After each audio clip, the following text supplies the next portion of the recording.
रामकृष्ण हरे. सज्जन हो, आज महाशिवरात्र. सर्वांना माझा भक्तिपूर्वक नमस्कार.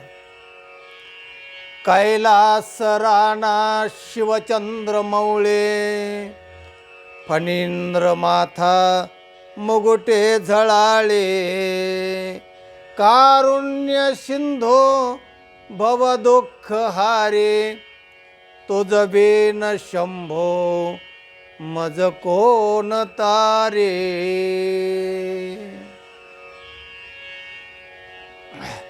तुम्ही विश्वनाथ दीन रंकमी अनाथ, कृपा कराल ते थोडी, पाया पडिलो बराडी, कराल ते थोडी, कृपा कराल ते थोडी.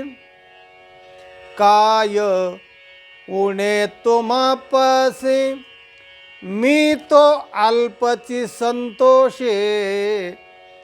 काय उणे तुम्हापासी, तुका म्हणे देवा, काही भातुके पाठवा,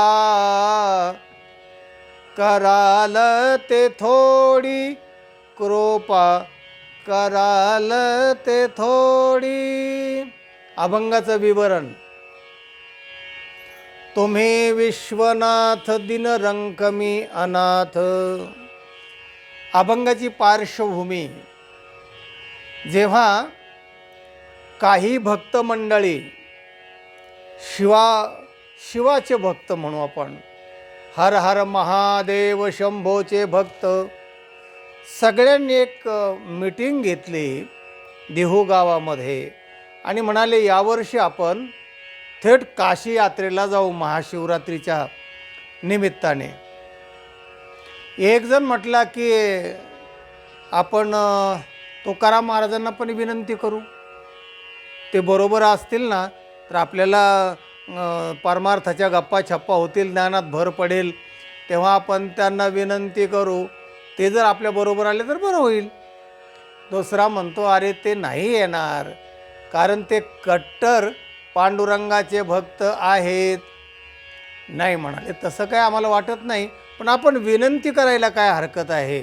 आणि म्हणून ते सगळी मंडळी तुकाराम महाराजांकडे आली, साष्टांग प्रणिपात केला. झालं, महाराजांना विनंती केली, महाराज यावर्षी आम्ही सर्वांनी असं ठरवलं आहे, भजनी मंडळाने आणि भाविकांनी, काशी यात्रेला पायी जायचं. आपण आमच्याबरोबर असावं, आमची सगळ्यांची इच्छा आहे. तुम्ही बरोबर असतील तर आमच्या ज्ञानात भर पडेल, चांगला वेळ जाईल वगैरे वगैरे. त्यांनी आपला प्रस्ताव तुकाराम महाराजांपुढे मांडला. तुकाराम महाराजांनी सांगितलं की तुमची भावना माझ्या लक्षात आली आणि मी यावं अशी माझी पण इच्छा आहे की मी तुमच्याबरोबर यावं. पण आता माझे वारीचं पण महिन्याची वारी असते, तब्येत पण माझी थोडीशी हे आहे आणि दुसरे अनेक कारणं तुकाराम महाराज सांगायला लागले. एक जण म्हणला बघा मी तुम्हाला म्हणलोच होतो ना की तुकाराम महाराज नाकारतील म्हणून. तेव्हा महाराज म्हणाले अरे तसं नाही बाबा, हरिहरा भेद नाही, नका करू वाद, एक एकाचे हृदये, गोडी साखरेचे ठाये. हां, महाराज म्हणाले हरिहरात भेद नाही, हे करू नका तुम्ही, आमच्यामध्ये नाही, तुमच्यात पण असू नये, ते एकच आहे, एक एकाचे हृदयी, गोडी साखरेचे ठाई. तो का म्हणे नाड एक वेलांटीची आड, काही भेद नाही त्यांचे. तर ठीक आहे म्हणाले, मग तुम्ही येत नाही असं वाटतंय. म्हणले मी जरी आलो नाही ना तरी माझं एक एवढं पत्र महादेवाला त्या पिंडीवर ठेवून त्यांना नमस्कार सांगा आणि हे तुकाराम महाराजांचं पत्र आहे असं त्यांना फक्त प्रार्थना करा. आणि तुकाराम महाराजांनी पत्र लिहिलं. त्या पत्रातला मजकूर म्हणजे हा अभंग आहे. तुकाराम महाराजांनी विश्वनाथाला काय पत्र लिहिलं तो हा अभंग ऐका. तुम्ही विश्वनाथ, विश्वाचे नाथ आहात तुम्ही, दीन रंक मी अनाथ, मी दीन आहे, रंक आहे म्हणजे राजा आणि रंक म्हणजे मी सेवक आहे, आणि अनाथ आहे, तुम्ही विश्वनाथन मी अनाथ आहे. म्हणजे सेव्य सेवक भाव जो लागतो, म्हणजे दाता आणि याचक, देव आणि भक्त यांच्यातला जो सेव्य सेवक भाव असतो तो या अभंगामध्ये किती उत्तम प्रगट केला आहे बघा. पत्र आहे पण अभंगच्या रूपाने ते आहे. तुम्ही आदरार्थी आहे बघा. विश्वनाथ, विश्वाचे नाथ आहात, आणि मी दीन रंक मी अनाथ, कृपा कराल ते थोडी. शंभो, माझ्यावर थोडी कृपा करा. थोडी, जे मोठे असतात ना त्यांना खूप काही मागायचं नसतं, त्यांनी थोडं जरी आपल्यावर कृपा केली ना तर आपलं सगळं पूर्ण काम होत असतं. कृपा कराल ते थोडी, थोडी माझ्यावर कृपा करा. कृपा, 3 कृपा आहेत पहा. एक भगवत कृपा आहे, आत्मकृपा आहे, आणि एक शास्त्र कृपा आहे किंवा गुरुकृपा आपण म्हणूया. तर त्यापैकी भगवान शंभूला तुकाराम महाराज म्हणतात, माझ्यावर थोडी कृपा करा. पाया पडिलो बराडे, बराडी म्हणजे आशाळभूत, लालसी.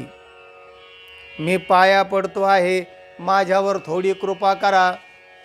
कारण काय उणे तुम्हापासी, तुम्ही विश्वाचे नाथ आहात, तुमच्याजवळ काय ऊन आहे? मला सगळं काही नको आहे, फक्त थोडी कृपा करा. काय उणे तुम्हापासी, मी तो अल्पची संतोषे, कृपा कराल ते थोडी. मला थोडं जरी दिलं ना तर मी संतोषी आहे. मनुष्याने नेहमी अल्पसंतोषी असावा, आणि मोठ्याचं जे थोडं जरी देणं आहे ना ते आपल्याला भरपूर असतं. आणि शेवटच्या चरणामध्ये महाराज म्हणतात, तो का म्हणे देवा, हे देवा, हे संबोधन आहे. काही भातुके पाठवा, कृपा कराल ते थोडी. काही, काही म्हणजे त्यांच्यावर सोडलेलं आहे तुकाराम महाराजांनी. आणि भातुके म्हणजे लहान मुलाला जसं खाऊ पाठवतात तसं मी तुमचा बालक आहे, भक्त आहे, मला भातुके पाठवा कृपेच्या रूपाने. तुका म्हणे देवा, काही भातुके पाठवा, कृपा कराल ते थोडी. ही आहे अभंगाची पार्श्वभूमी. आणि ते पत्र तुकाराम महाराजांनी त्या शिवभक्तांकडे दिलं. हे म्हणाले, तुम्ही जाल तेव्हा त्या भगवान शंभूच्या पिंडीवर ठेवा आणि माझा नमस्कार सांगा. तेव्हा या अभंगातली दुसरी पार्श्वभूमी अशी आहे की इथे भगवान शिवशंभो हे दाता आहेत आणि याचक तुकाराम महाराज आहेत. याचकाची भूमिका कशी असावी आणि दाता कसा असावा त्याची इथे विवरण केलेलं आहे. म्हणजे महाराज म्हणतात, मी अनाथ आहे, तुम्ही नाथ आहात. म्हणजे याचक असतो तो अनाथ असावा लागतो, म्हणजे तो निराधार असावा लागतो, त्याला गरज असावी लागते आणि त्याला मागण्याची पद्धती माहिती असली पाहिजे. याचक नम्र असला पाहिजे, याचकामध्ये चिकाटी असली पाहिजे. आणि दाता जो असतो तो श्रीमंत असावा लागतो, स्वतंत्र असावा लागतो आणि दयाळू असावा लागतो. दात्यामध्ये हे 3 गुण महत्त्वाचे आहेत. तो जर श्रीमंत नसेल तर तो कसं काय दान देणार? श्रीमंत आहे पण स्वतंत्र नाही तर दान देऊ शकत नाही. तो म्हणणार बायकोला विचारून सांगतो, कारण हा स्वतंत्र नसतो. आणि दयाळू हे एक लक्षण असावं लागतं. दान देण्याचं दानच जर नसेल दात्यामध्ये, दयाळूपणा नसेल तर त्याच्याकडून दान होऊ शकत नाही. हे 3ही गुण भगवान शंभूकडे आहेत. आणि याचक तर तुकाराम महाराज आहेत. याचकाचे सगळं शास्त्र तुकाराम महाराजांना माहिती आहे आणि ते या अभंगात बरोबर मांडलेलं आहे महाराजांनी. तेव्हा भगवंताकडे याचना करण्याचं शास्त्र तुकाराम महाराजांनी जे मांडलेलं आहे तसेच आपणही भगवंताला याचना करूया. की हे भगवन शंभो, तुम्ही विश्वनाथ आहात, मी अनाथ आहे, कृपा माझ्यावर थोडी करा, मी आषाढभूत आहे. काय तुमच्याकडे उणे आहे, मी तो अल्पची संतोषे, तुका म्हणे देवा, काही भातुके पाठवा, काही पाठवा, सगळे पण आम्हाला नको आहे.